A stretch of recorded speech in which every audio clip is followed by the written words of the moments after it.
Okay, so just following on from our post-run little flow there, I'm going to do what is one of my favourite poses.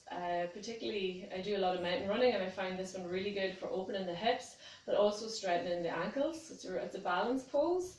It's a magical pose. So you're working into your chest, you're containing your core, you're keeping a long spine. Like, there's so much stuff going on with this, and a lot of you will be familiar with it anyhow. So it's our lovely tree pose. So we're just going to do this a couple of minutes.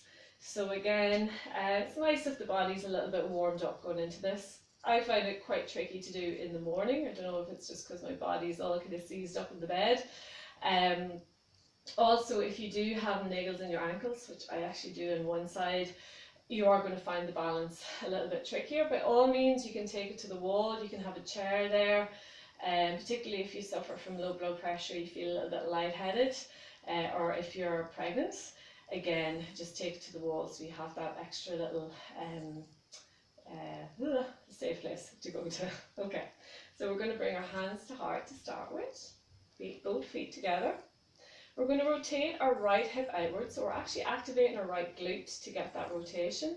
We're resting the right heel just above the ankle, and what we don't want to do here is to dump into that left hip. So we're strong in the hips, okay, strong in the core, strong in the hips, hands to heart, and you might just stay here working into a lovely hip opener, okay? So you don't really want the knee to be coming forward. So if that foot comes further up the leg, but the knee's tracking forward, just bring it right back down.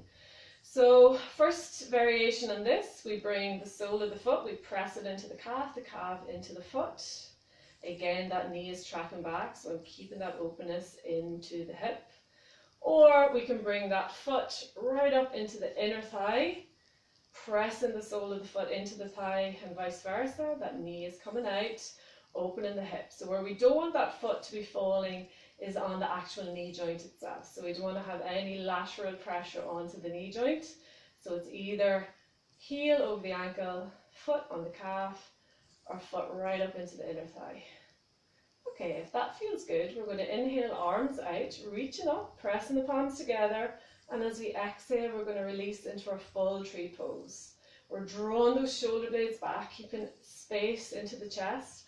I want you to find a point of focus, so something in front of you that's not moving. And we're going to press our index finger and thumb together, creating a little energy mudra here. And again, a second point of focus. I want you to think about gazing into that little space between your eyes. Holding it here. Don't forget to breathe. Keep the core engaged. Slowly, we're going to draw those hands back to heart. Slowly drawing that right foot forward, and with control, releasing it to the ground. Lovely, shaking it out. Lovely little one for activating those ankle muscles. So the longer you hold it in that, so if you're working on straightening up your muscles in the lower leg and in the ankles, so if you're somebody who has a tendency to roll over in your ankles quite a lot, this is a really magical pose for just really working into those ankle muscles. Okay, we better keep it balanced. We work on the other side. So again, toes to touch, hands to heart, rotating that left hip out, engaging the glute. That pelvis is tucked forward, core is engaged. Again, we're spreading all corners of that standing foot into the mat. And again, choosing to stay here, okay? Making sure we don't dump into the hips. Or we can bring that foot to rest on the calf, again, keeping that knee drawn outward. Or we can bring that foot right up to the inner thigh. And again, noticing that friction. So with Lycra, it's a little bit slippy actually. So depending on the fabric, it might be a little bit easier, but just pressing the leg into the foot into the leg. Finding that point of focus. So it could be where the ground meets the wall, where the wall meets the ceiling. It could be just any object out in front that's not moving. Finding that stillness, engaging the core. Keeping the spine nice and long, keeping the shoulders rolled back. If that feels good, we can inhale the arms out, reaching up, pressing the palms together, and then exhale into our tree. Index finger and thumb pressed together. We're drawing the shoulder blades back, working the chest open, keeping the core engaged, and don't forget to breathe. Again, if you really want to challenge it, you can try to sway your branches. Again, core focus is really important here too. So nice little balance pose for working on the core. Keep reminding that left knee to work its way out, so you're engaging that left glute.